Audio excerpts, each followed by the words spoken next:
اعوذ باللہ من الشیطان الرجیم، بسم اللہ الرحمن الرحیم۔ آپ ان کے جواب میں کہہ دیجیے کہ اے جاہلو، کیا پھر بھی تم مجھ کو غیر اللہ کی عبادت کرنے کے فرمائش کرتے ہو، اور آپ کی طرف بھی اور جو پیغمبر آپ سے پہلے وہ گزرے ہیں ان کے طرف بھی، یعنی جتنے بھی پیغمبر آئے وہ لوگوں کو بھی بولتے ہیں کہ یہ ظاہر لوگ بولتے ہیں کہ پیغمبروں کو بھی بولتے ہیں یہ تو آپ بھی ہمارے ساتھ میں لگ جاؤ، جیسا کہ بتوں کو عبادت کرتے ہیں نا اس طریقے سے، تو ہمارے پیغمبر کو بھی وہ لوگ ایسا بلاتے ہیں۔ تو آپ پیغمبر صلی اللہ علیہ وسلم بولتے ہیں آپ ان کے جواب میں کہہ دیجئے، ہمارے پیغمبر صلی اللہ علیہ وسلم کو اللہ تعالیٰ بولتے ہیں ان سے کہہ دیجئے کہ اے جاہلو، کیا پھر بھی تم مجھ کو غیر اللہ کی عبادت، غیر اللہ مطلب کیا ہے؟ شرک کرنا،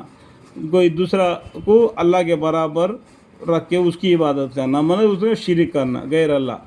اللہ کی عبادت کرنے کے فرمائش کرتے ہو، اور آپ کی طرف بھی اور جو پیغمبر آپ سے پہلے وہ گزرے ہیں ان کے طرف بھی، یعنی آپ کو بھی یہ لوگ اس طریقے سے بول رہے تھے، اس سے پہلے جتنے پیغمبر آئے ان کو بھی یہ لوگ ایسے بول رہے، ظاہرانہ زندگی گزار رہے، ان لوگوں کو بھی یہ لوگ اپنے طرف بلا رہے شرک کی طرف۔ یہ بات وہی میں بھیجی جا چکے ہے اے عام مخاطب، دیکھو اس کے بعد میں یہ وہی میں اللہ تعالیٰ نے بھیج چکے، اے عام مخاطب اگر تو شرک کرے گا تو تیرا کیا کرایا کام سب غارت ہو جائے گا، یعنی جو شرک کرتا ہے نا اس کے جتنے بھی کام ہیں سب غارت ہو جائیں گے، اور تو خسارہ میں پڑے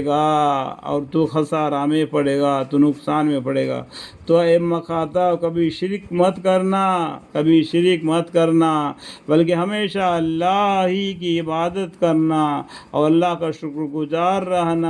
اور افسوس ہے کہ ان لوگوں نے خدا تعالی کو عظمت نہ کی جیسے عظمت کرنا چاہیے تھی، یعنی اتنا بڑا مالک ہے، یہ پروردگار ہے، ساتوں آسمان کا ساتوں زمین کا، ان سب کو رزق پہنچانے والا اتنا بڑا اللہ ہے، اس کو جس طریقے سے تعظیم کرنا تھا اس عظمت نہ کی، یعنی اور افسوس ہے کہ ان لوگوں نے خدا تعالی کو عظمت نہ کی جیسے عظمت کرنا چاہیے تھا، حالانکہ اس کے وہ شان ہے کہ ساری زمین اس کے مٹھی میں ہوگی قیامت کے دن، اور تمام آسمان لپٹے ہوں گے اس کے دہنے ہاتھ میں۔ اس دیکھو دہنے ہاتھ میں پورے آسمان لپٹ کر رکھے گا، اور زمین کو پورے لپٹ کر اللہ تعالیٰ اپنے بائیں ہاتھ میں پکڑ لیں گے، یعنی یا کیا ساری زمین ان کی مٹھی میں ہوگی۔ تو یا دہنے ہاتھ بولا تو بائیں ہاتھ میں ہوگی مٹھی میں یہ زمین قیامت کے دن، اور تمام آسمان لپٹے ہوں گے اس کے، یعنی اللہ تعالیٰ کے دہنے ہاتھ میں۔ تو مان لو دہنے ہاتھ میں آسمان آ گیا تو بائیں ہاتھ میں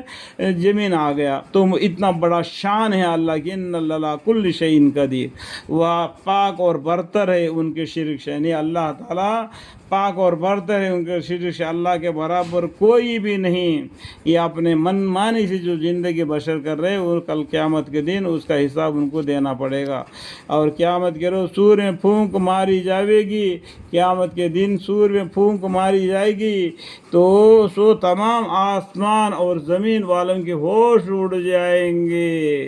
یعنی پہلے ایک مرتبہ پھونک ماری جائے گی تو زمین پورا ہل جائے گا، یعنی ٹوٹ پھوٹ ہو جائے گا، اجاز زلزالہ، یہ سورہ میں بھی معلوم ہوگا کہ قیامت کے بارے میں، اور زمین والوں کی ہوش اڑ جائے گی، مگر جس کو خدا چاہے پھر اس کو سور میں دوسرے مرتبہ پھونک ماری جائے گی تو دفتن سب کے سب کھڑے ہو جائیں گے، پہلے مرتبہ سب مر کر فنا ہو جائے گی، دوبارہ سور پھونکا جائے گا، دفتن سب کے سب کھڑے ہو جائیں گے اور چاروں طرف دیکھنے لگیں گے کہ اور زمین اپنے رب کے نور سے بے کف سے روشن ہو جائے گی، یعنی اس ٹائم پر اللہ تعالیٰ کے بائیں ہاتھ میں زمین ہوگی، دہنے ہاتھ میں آسمان ہوگا، اور وہ میدان حشر ہوگا، تانبے کا زمین ہوگا، بولتے ہیں سر پر سورج ہوگا، اور کچھ آدمی پولیس رات میں ہوں گے، یہاں پر کچھ آدمی حساب دے رہے ہوں گے، کوئی جنت میں گیا ہوگا، کوئی دوزخ میں گیا ہوگا، اس کا منظرہ ہی کچھ اور ہوگا، یعنی ہر فرشتے کو وہ ان کے کام لگا دیں گے انسانوں کے لیے، حساب کتاب کے لیے۔ سورہ رحمان میں بھی لکھا ہے سنفرغ لکم ایھا